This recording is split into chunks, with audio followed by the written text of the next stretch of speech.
Okay, so here's my RAMPS board and Arduino Mega.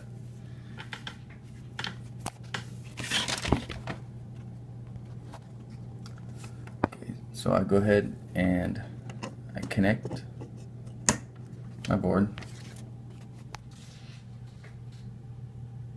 And I go ahead and connect.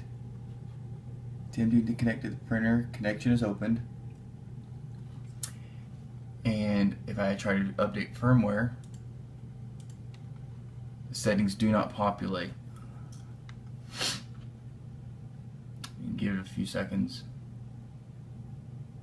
I've let it set for a while before and it never populates.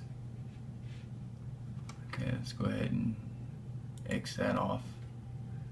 And I'll disconnect.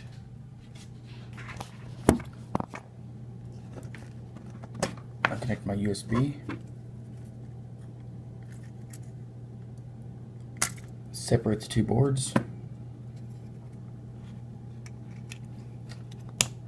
Replug in the driver or the Arduino. Connect. Connection is opened. Printer firmware EEPROM settings.